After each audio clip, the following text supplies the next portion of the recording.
dari apa yang membantu ya di dalam proses penyerbukan tersebut. Nah, yang pertama ada penyerbukan yang dibantu oleh angin. Nah, ini disebut dengan penyerbukan anemogami. Nah, penyerbukan yang dibantu oleh angin sudah tentu nanti tumbuh-tumbuhannya yang biasanya habitatnya pada tempat-tempat yang anginnya kencang ya. Biasanya yang area-area luas. Nah, ini pada umumnya contohnya adalah tumbuhan jenis rumput-rumputan.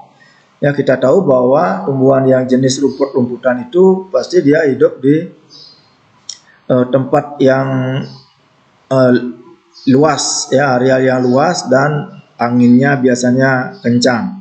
Nah, itu akan dibantu penyerbukannya oleh angin. Seperti misalnya tumbuhan jagung ya. Tumbuhan jagung. Nah, ini biasanya dibantu oleh angin. Nah, ini juga salah satu contoh daripada bunga jantan dan bunga betina. Jadi pada tanaman jagung dia ada dua jenis bunga. Ya, bunga jantannya itu yang ada di ujung dari pohon jagung, kemudian bunga betinanya itu ada bunga yang ada pada ujung buahnya, ya, ada ujung buahnya. Nah, inilah penyerbukan anemogami.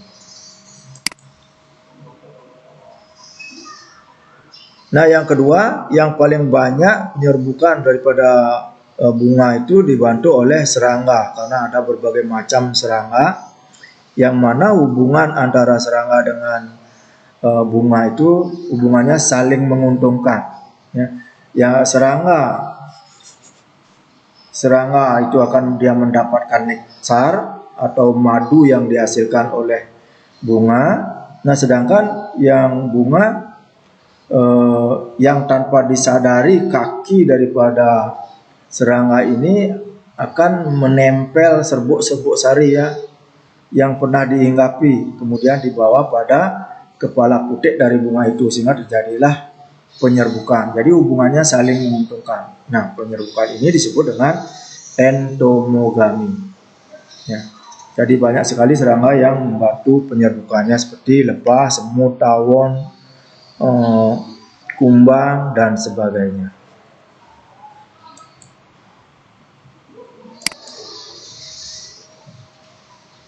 Nah, ada juga penyerbukan yang dibantu oleh burung yang disebut dengan penyerbukan ornitogami. Jadi ada beberapa burung juga mencari makan nektar ya yang terdapat pada bunga. Nah, seperti burung ini ya. Jadi dia mencari madu daripada bunga ini. Nah, secara tidak langsung atau tidak disadari bahwa dia akan membantu melakukan penyerbukan dari bunga.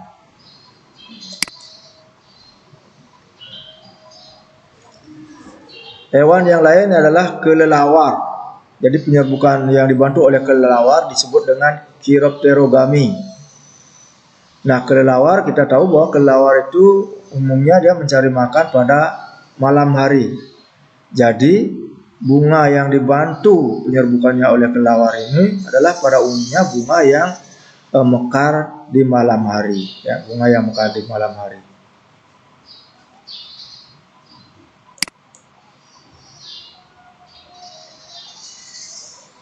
Nah, selain daripada itu, penyerbukan banyak juga dibantu oleh manusia. Ya, penyerbukan yang dibantu oleh manusia ini disebut dengan antropogami.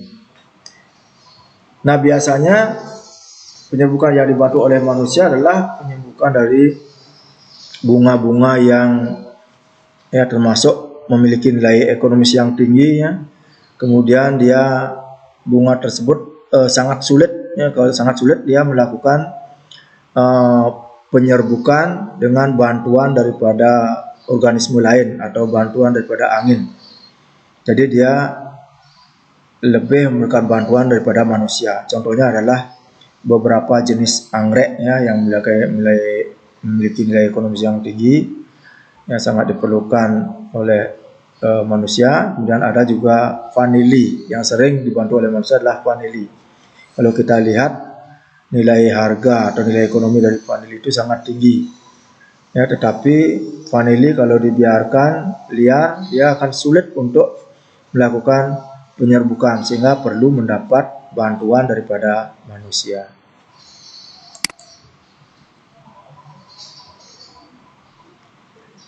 Nah, itulah tadi beberapa macam penyerbukan yang dilakukan oleh bunga, baik ditinjau dari segi asalnya serbuk sari dari mana, kemudian ditinjau dari apa saja yang membantu di dalam penyerbukan. Nah, sudah anak pelajari.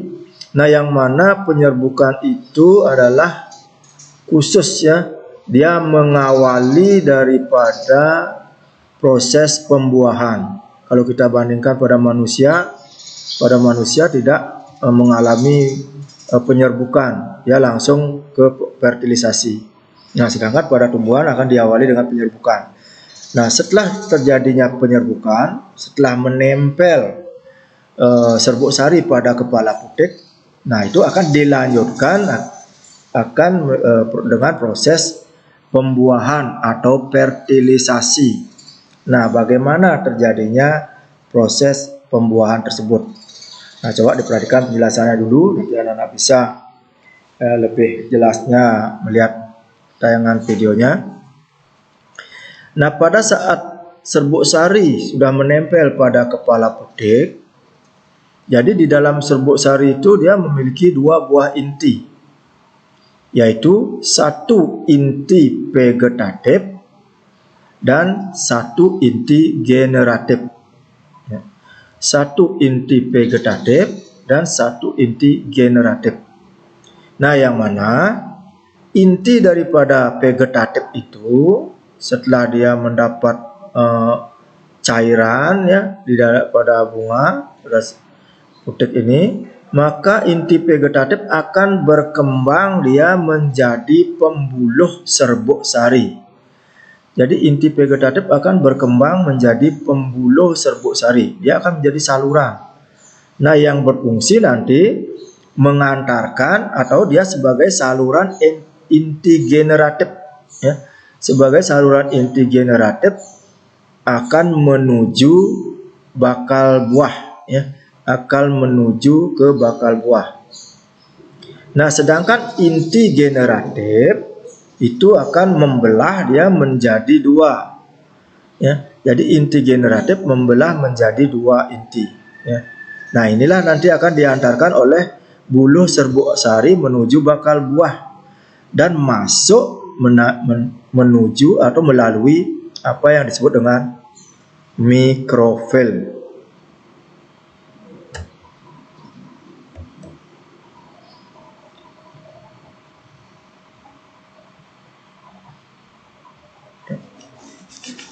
Jadi kedua inti generatif ini akan mengikuti pembuluh serbuk sari di sini. Dia akan masuk melalui celah mikrofil menuju ke bakal buah. Nah, setelah dia masuk melalui mikrofil, nah apa yang akan terjadi? Nah, lihat gambarnya di sini, masuk dua-duanya.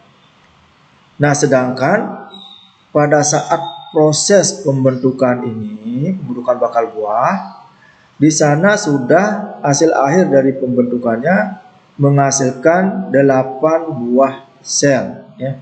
8 buah sel. Nah, apa saja itu? Yang terutama adalah ini, yang paling besar di tengah ini adalah sel ovum. Ya, ini sel ovum.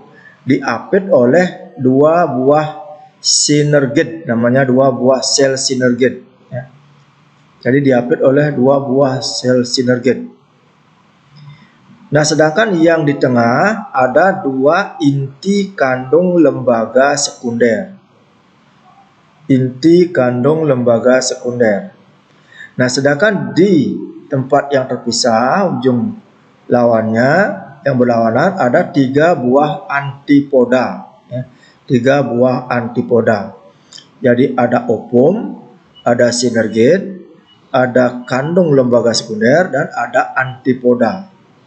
Nah, pada saat inti generatif masuk, jadi ada 2 inti generatif yang masuk melalui mikrofil, dia akan yang pertama dia akan membuahi ovum. Jadi satu buah inti generatif membuahi ovum. Nah, itu akan menghasilkan zigot. Ya, akan menghasilkan zigot, kemudian berkembang menjadi embrio. Nah, inilah nanti yang akan terdapat di dalam biji daripada buah, ya, biji daripada buah. Nah, kemudian yang lagi satu, inti generatif yang lagi satu akan membuahi kandung lembaga sekunder, ya. Inti kandung lembaga sekunder. Nah, ini akan berkembang nanti menjadi apa yang disebut dengan endosperma, ya, endosperma. Nah, inilah akan nanti sebagai cadangan makanan daripada embrio yang ada pada biji. Nah, jadi dalam hal ini kita perhatikan ada dua kali, ya, terjadi 2 kali pembuahan. Pertama membuahi ovum menghasilkan zigot jadi embrio, yang kedua membuahi inti kandung lembaga sekunder menghasilkan endosperma. Nah, oleh karena itu pada bunga atau pada tumbuhan itu dikatakan dia mengalami 2 kali pembuahan yang disebut dengan pembuahan ganda, ya. Yang disebut dengan pembuahan ganda.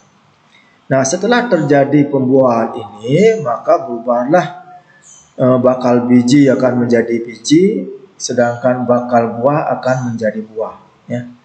Bakal buah ini menjadi buah, bakal biji menjadi biji. Bakal buah menjadi buah, bakal biji menjadi biji. Nah, sekarang tergantung dari di mana biji itu akan disebarkan, ya. Nanti kalau dia bijinya cocok dengan tempat yang sesuai dengan bijinya, maka dia akan berkembang menjadi individu baru. Jadi zigot embrio akan berkembang menjadi individu baru. Nah, itulah proses daripada pembuahan atau pembuahan ganda pada bunga. Nah, coba kita lihat supaya lebih jelas dengan videonya.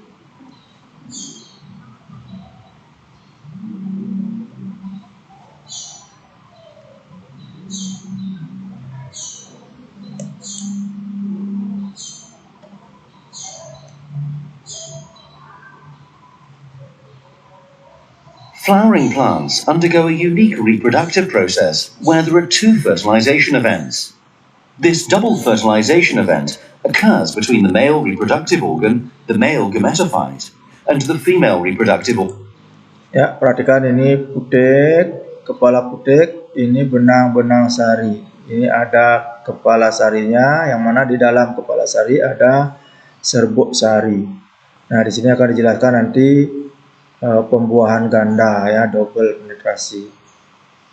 Organ, the female gametophyte. Before the fertilization event can occur, the ovule has to undergo some changes. At present, the ovule contains 1 reproductive cell. Nah, perhatikan yang terjadi, proses yang terjadi pada bakal buah, ya. Di pangkal daripada putik. Nah, known as the megaspore or mother cell. This cell is diploid and undergoes meiosis, producing 4 haploid megaspores.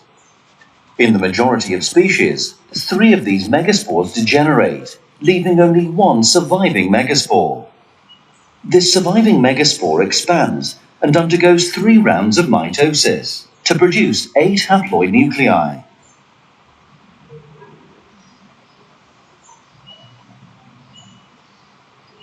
As the nuclei have not developed any individual division, they initially share the same cytoplasm.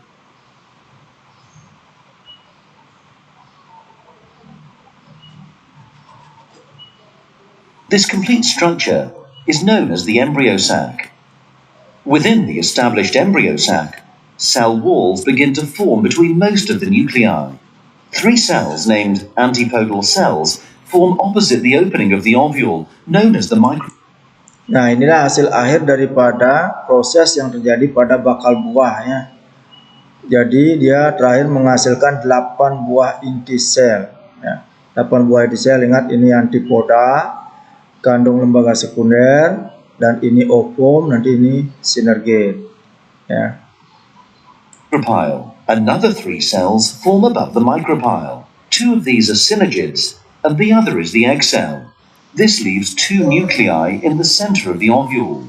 These central nuclei remain together in one large cell. It is the egg cell and this central nucleate cell which will eventually become part of the double fertilization event. Nah, ini tadi 8 inti yang terjadi atau terbentuk pada akhir pembelahan daripada bakal buah ya. Nah, ini namanya mikrofil, tempat masuknya, ovum, synergate, inti kandung lembaga sekunder, dan antipoda. In order for the double fertilization event to occur, the male gametes, the sperm, must travel from the anther to the embryo sac within the female reproductive organ. The pollen grain contains 2 main cells. A cell named the tube cell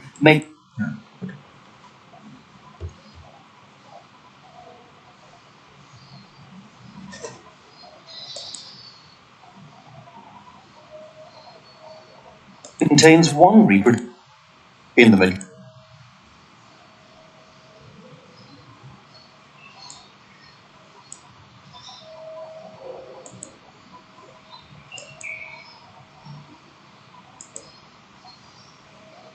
cells will eventually become part of the double fertilized sac within the female reproductive organ.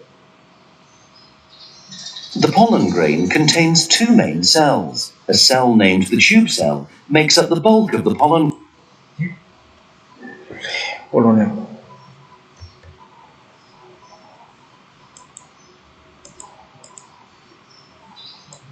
And this central nuclei within the female reproductive organ. The pollen grain contains 2 main cells. A cell named the tube cell makes up the bulk of the pollen grain. Nah, inilah yang terjadi pada serbuk sari ya. Jadi dia menghasilkan 1 buah inti vegetatif dan inti generatif ya. And the sperm cell, which at this stage is known as the generative cell. To reach the embryo sac, a pollen grain must land on the stigma.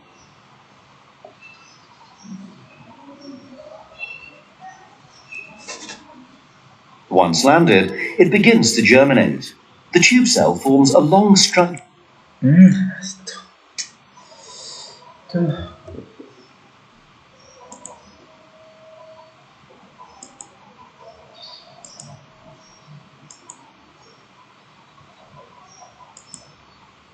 Once landed, it begins to germinate.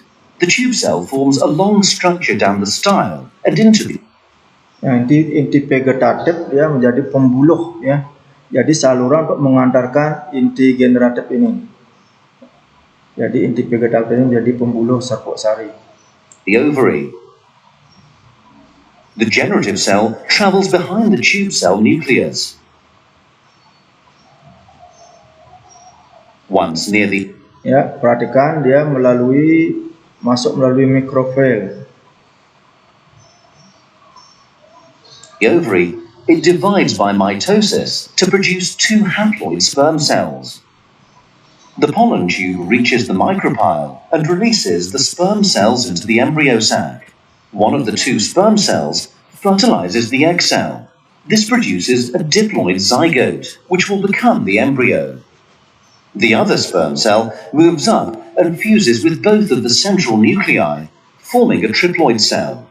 This unusual triploid cell develops into an endosperm and serves as the embryo's food supply during early development. It is only angiosperms, flowering plants, which have this double fertilization characteristic, where a diploid zygote and a triploid endosperm form. Gymnosperms, pines, tracheophytes, ferns, and non-tracheophytes, mosses, lack this double fertilization feature.